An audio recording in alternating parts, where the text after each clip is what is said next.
వైషు, నేను పుట్టింది పెరిగింది అంతా ఇక్కడే. నాకు ఇక్కడే తెలిసింది ఓ మనిషికి ఫ్యామిలీ అనేది ఎంత అవసరమో. అందుకే బాగా చదివి జాబ్ సంపాదించి నాకంటూ ఓ ఫ్యామిలీని క్రియేట్ చేసుకోవాలనుకున్నాను. పెళ్లి ప్రాసెస్లో నేను చేయని ప్రయత్నం అంటూ లేదు, కానీ ఏదీ సక్సెస్ అవ్వలేదు. కారణం ఏంటో నిన్ను చూసిన తర్వాతే అర్థమైంది. పెళ్ళినే స్వర్గంలో దేవుడు నిర్ణయిస్తాడని, నా కోసమే నిన్ను పుట్టించాడని ఆ రోజే తెలిసింది. అదృష్టవశాత్తు మీరు నాకు కనిపించారు. నాకు కావాల్సినంత ఫ్యామిలీ కూడా మీ దగ్గర ఉంది. ఎలాగైనా నిన్ను కలవాలని, నీతో పరిచయం పెంచుకోవాలని అలా అబద్ధం చెప్తూ మీ దగ్గరకు వస్తూ ఉన్నాను. తప్పని నాకు తెలుసు, కానీ తప్పదన్నప్పుడు తప్పు చేయడం తప్పు కాదని నా ఫీలింగ్. నా జీవితంలో అద్భుతం నిన్ను చూసిన క్షణం. నా జీవితంలో నాకు ఇష్టమైనది నీ అమాయకత్వం. నా జీవితంలో నేను ఎక్కువగా భయపడింది నువ్వు నన్ను తిట్టినప్పుడు. నా జీవితంలో నా గోల్ నిన్ను పెళ్లి చేసుకోవడం, నీ ఫ్యామిలీలో ఒకటిలా కలిసిపోవడం. నన్ను మనస్ఫూర్తిగా క్షమిస్తావని కోరుకుంటూ, నువ్వు అవకాశం ఇస్తే నీకు భర్తగా జీవితాంతం అండగా ఉంటానని నీ మీద ప్రామిస్ చేస్తున్నాను. ఎందుకంటే నీకంటే ముఖ్యమైన వాళ్ళు ఈ భూమి మీద నాకు ఎవరూ లేరు. ప్లీజ్ వైషు. గౌతమ్.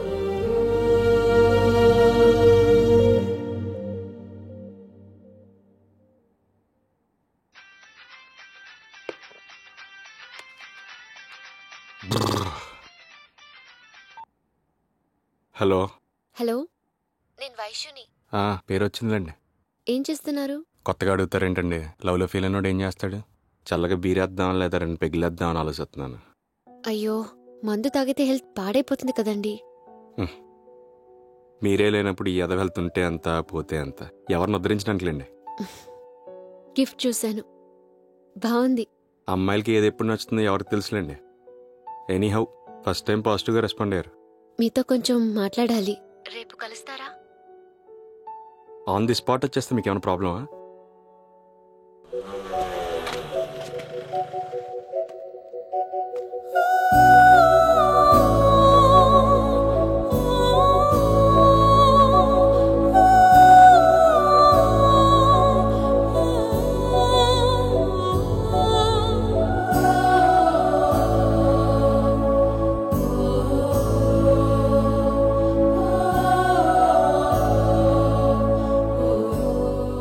ఎందుకు పిలిచారు? ఏమైంది? ఎందుకో పిలిచారు? సారీ ఎలా ఉంది? మామూలుగా లేదు. ఎందుకో పిలిచారు చెప్పలేదు? ఏం లేదు, రూమ్లో టార్టైజ్ అయిపోయాయి, తెచ్చి పెడతావేమోనని.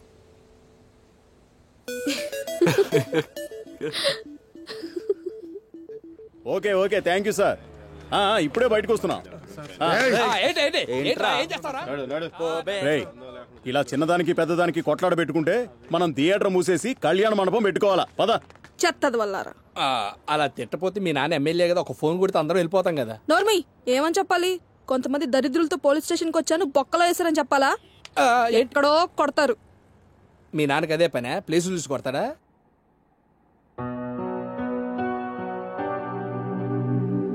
ఏమా, ఏం చదువుతున్నావు? MS ortho sir. నువ్వు విరగొడుతుండు, ఆవిడ కట్లు కడుతుంది. బాగుందయ్యా మీ మార్కెటింగ్. అదేం లేదు సార్, అమ్మాయితో మిస్బిహేవ్ చేస్తుంటే. మిస్బిహేవ్ చేస్తే కత్తులతో కర్రలతో కొట్టేస్తావా? నువ్వేమైనా హీరో అనుకుంటున్నావా? ఎరా, రాడు నోట్లో పెట్టుకొని మరీ కొడుతున్నావట. Sorry sir. ఏమా, మీ పెద్దవాళ్ళకి ఎవరికైనా ఫోన్ చేయి, వచ్చి సంతకం పెట్టి తీసుకుని వెళ్తారు. అలా తలదించుకొని కూర్చుంటే లాభం లేదు. ఎవరికైనా ఫోన్ చేయి.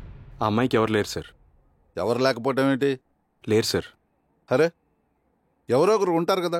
అమ్మ నాన్న, అన్న తమ్ముడు, పెద్దనాన్న చిన్నను, ఎవరో ఒకరు ఉంటారు కదరా. వాళ్ళు ఎవరు లేరు సార్. అమ్మాయికి అన్నీ నేనే.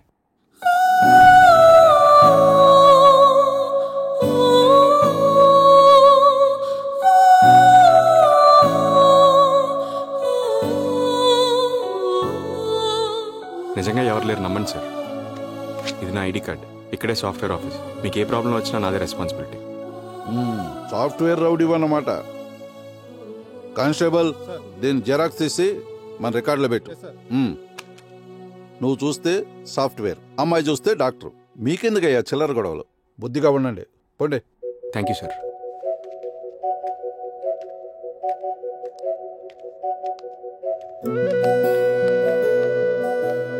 నన్ను క్షమించు వైషు.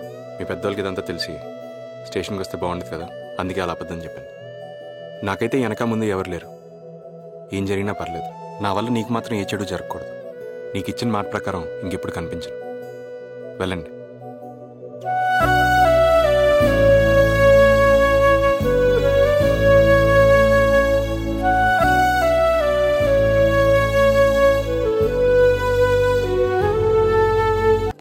వైషు టిఫిన్ చేసిందా? లేదండి, రాత్రి కూడా భోంచేయలేదు. వైషు! వైషు! ఏంటమ్మా ఇది? వాడు నీ కరెక్ట్ కాదు. నువ్వు సంతోషంగా ఉండాలంటే నా మాట విను. అది కాదు డాడీ, అతనేదో నా వెనక ఓ 2-3 నెలలు క్రేజీగా తిరిగాడని నేను అతని లవ్ చేయలేదు. అతను చాలా కమిట్మెంట్ ఉన్న వ్యక్తి డాడీ. అమ్మాయిలు పెళ్లైన తర్వాత సంతోషంగా ఉండాలంటే కమిట్మెంట్ ఉన్న భర్తతో పాటు అన్ని పంచుకునే కుటుంబం ఉండాలి. నువ్వు ప్రేమించడం తప్పనట్లేదు, వెనక ముందు ఎవరు లేని ఒక అనాథను ప్రేమించడం తప్పు. అయినా గాని డాడీ, అతను లేకుండా నేను ఉండలేను. నువ్వుండలేమేమో, వాడుంటాడు. వాడు నన్ను కలిస్తే నా కూతుర్ని నీకు ఇవ్వాలా వద్దా అని నా ప్లేస్ లో ఉండి 2 నిమిషాలు ఆలోచించమంటే 2 సెకండ్లు కూడా ఆలోచించలేదు. వైషు నాకొద్దని వెళ్ళిపోయాడు. నేను నమ్మను డాడ్. నమ్మరు? నమ్మితే కూతురు ఎందుకు అవుతారు? వాడు చెప్తే నమ్ముతావా? వింటావా? ఇదిగో.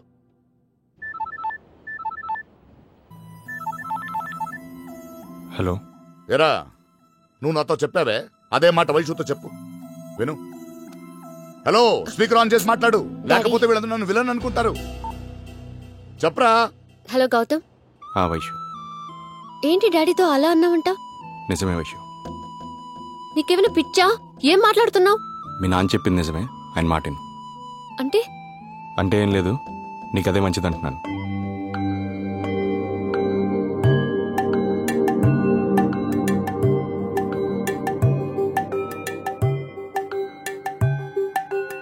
ఏంట్రా మంచి, నువ్వు ప్రేమించావని కోపంతో తన కూతురిని అనాథం చేసి పెళ్లి చేసుకోమన్నాడు. అంత మాత్రం చేత కనుకూతుని వదిలేసుకుంటాడా? నిన్నేదో బెదిరించడానికి అలా ఉంటాడరా. కోపంతో అన్న బెదిరించడానికన్నా ఆ మాటలు చాలా పెయిన్ఫుల్ రా. ఇలాంటి మాటలు చెప్పి మా నోరు ముయించగలవు గానీ అదే వయసు ఎదురై నీ కళ్ళలో కళ్ళు పెట్టి నన్ను ఎందుకు మోసం చేసావంటే ఏం చెప్తారా? నేను నీ వెంట పడ్డానా? ఇలాంటివన్నీ అసలు మా ఇంట్లో ఒప్పుకోరన్నాను. నా లవ్ సిన్సియర్, అన్నీ నేను చూసుకుంటానన్నావు. ఇప్పుడు అందరి ముందు నన్ను పిచ్చిదాన్లా చేసి నిలబెట్టావు. సరే, జరిగిందేదో జరిగిపోయింది.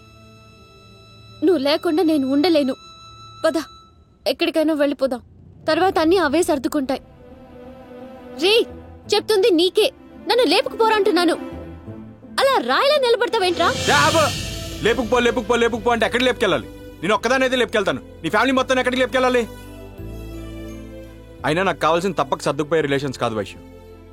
నేను చిన్నప్పటి నుంచి మిస్ అయిన ప్యూర్ రిలేషన్స్. ఒక పక్క నువ్వు, ఒక పక్క నీ ఫ్యామిలీ. ఈ రెండిట్లో ఏ ఒక్కటి లేకపోయినా రెండోది నాకొద్దు. నన్ను ఇలా మధ్యలో వదిలేస్తున్నావంటే నీ ప్రేమలో నిజం లేదు. నిజమైన ప్రేమ అంటే వెంటపడి ప్రేమించడం ఒకటే కాదు వైషు. మనం ప్రేమించిన వాళ్ళకి మన వాళ్ళకి చెడు జరుగుతుందంటే వదిలేయడం కూడా ప్రేమే.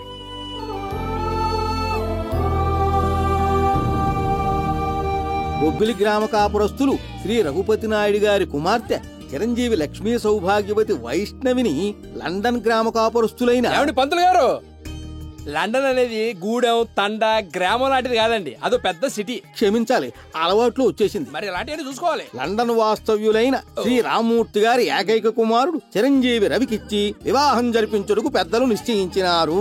నాయుడు గారు, తాంబూలాలు మార్చుకోండి.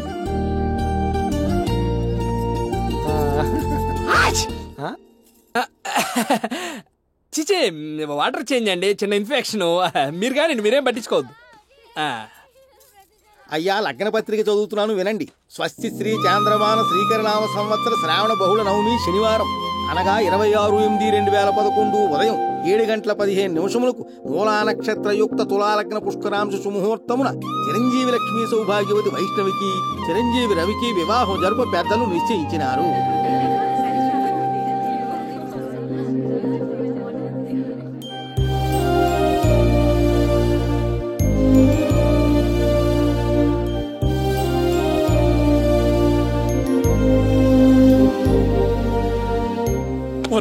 ప్రపంచంలోని ఎంత మూర్ఖులు లేడరా. బంగారం లాంటి పిల్ల ఎలా వదులుకోవాలనిపిస్తుందిరా? వైషు నా మైండ్లో నుంచి తీస్తానన్నా ఇంకెప్పుడు ఈ టాపిక్ తీసుకురాకు. సంకనకపోయే రోజులు వస్తే ఎవడు ఏంటి సార్ తీరికి కూర్చొని లెక్కలేస్తున్నట్టున్నారు? చాలా క్యాష్ రావాలి భయ్యా. క్యాష్ అడుగుతుంటే రాంగ్ హ్యాండ్లింగ్ చేస్తున్నారు. కోపం కోపం వచ్చేస్తుంది. మరి వేసైపోయారా? క్యాష్ రావాలి కదా. క్యాష్ చేతిలో పడిందా? ఓహో, అంతెందుకు 1,00,000 కొడితే అంబానీ కొడుక్కి ఒబామా కూతురికి పెళ్లి చేసేవాడిని. ఈ పడికి ఫస్ట్ ఎయిడ్ కూడా అయిపోయింది. ఎగ్జాక్ట్లీ. ముందు మీరు కలిసి గుత్తగా ఒక అమౌంట్ మాట్లాడి ఉంటే బామర్దికి చెల్లికి పెళ్లి చేసేవాడిని. ఆ కుఫ్లీ రాజా గారికి అమ్మాయికి ఏమైనా సంబంధం ఉందా? ఏ కుఫ్లీ? వెనకాల వస్తున్నాడు చూడు ఆడు బాబుకి క్లారిటీ ఎక్కువ, ఈడు క్యాటర్ తక్కువ. వాట్ జేమ్స్ డిస్కషన్ లో ఉన్నారు? మీ గురించి చెప్తున్నా. లండన్ లో బాగా మీరు. I'm Ravi. Hi. Hi. Hello. Hi. Gautam. Yeah. వైషుని కలిశాను. తను తప్పక నన్ను పెళ్లి చేసుకుంటుంది, కానీ మనసంతా నీ దగ్గర ఉంది బాస్. చచ్చా, అలాంటిదేం లేదండి. అసలు నువ్వు గ్రేట్ బాస్. అంతందాన్ని ఎలా వదిలేసుకున్నావు? నాకైతే ఎంత తొందరగా వైషుని పెళ్లి చేసుకుందామా, ఎంత తొందరగా తనతో లైఫ్ స్టార్ట్ చేద్దామా అన్నట్టుంది.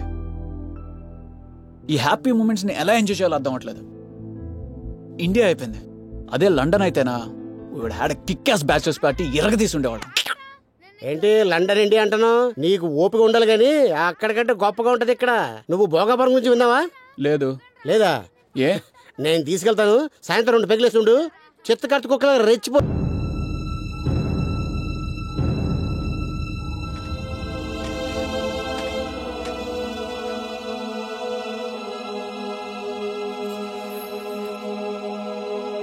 ఏంటిది?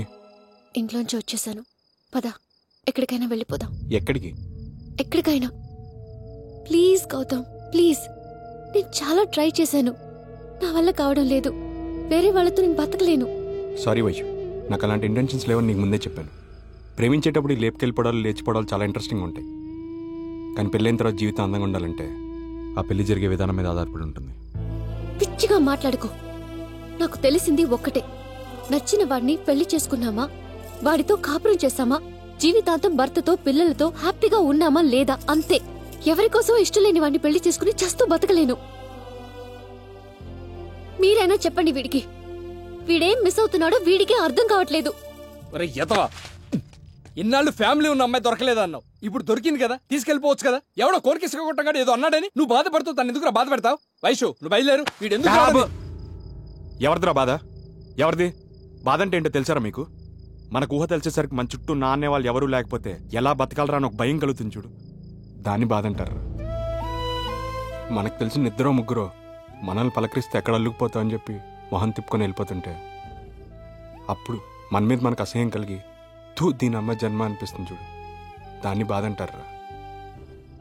పండగలకి పబ్బాలకి మీరందరూ మీ ఫ్యామిలీ మెంబర్స్తో సరదాగా గడుపుతుంటే ఒక్కడనే రూమ్లో కూర్చొని బోర్మని ఏడుస్తాను చూడరా, దాన్ని బాధ అంటారా. నేను పడ్డాను రా అదంతా. ఇప్పుడు ఆ దరిద్రాన్ని అంతా తీసుకొచ్చి దీన్ని పంచమంటావా? అంటే ప్రేమించేటప్పుడు ఇదంతా తెలీదా నీకు? తప్పైపోయింది తల్లి, తప్పైపోయింది. తెలియకే తప్పు చేశాను, నన్ను వదిలేయి, నన్ను మర్చిపో, వెళ్ళు. నువ్వు మర్చిపోగలవా?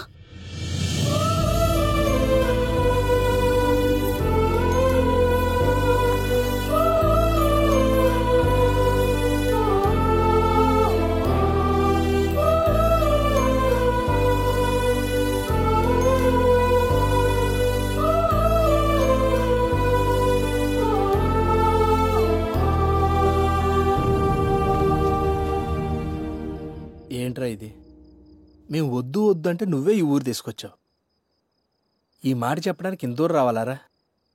తనకు కనపడి తను మళ్ళీ డిస్టర్బ్ చేయడానికి కాకపోతే. రై, అతను 2 నిమిషాలు తన ప్లేస్లో ఉండి ఆలోచించమన్నట్రా. ఆలోచించాను. తను 2 నిమిషాలు నాలాగే ఆలోచిస్తే నా బాధ ఏంటో తనకు అర్థం అవుతుందిరా. 3 పడేంత వరకు వెయిట్ చేస్తాను. నాకైతే హోప్ ఉందిరా. అలాగనే ఆ హోప్ వైష్యూకి ఇవ్వలేనురా. జరగకూడదు ఏమైనా జరిగి తను పెళ్లి చేసుకొని వెళ్ళిపోవాల్సి వస్తే హ్యాపీగా వెళ్ళిపోవాలి. నాదైతే అలాగో అలవాటైపోయిన బతికే కదరా.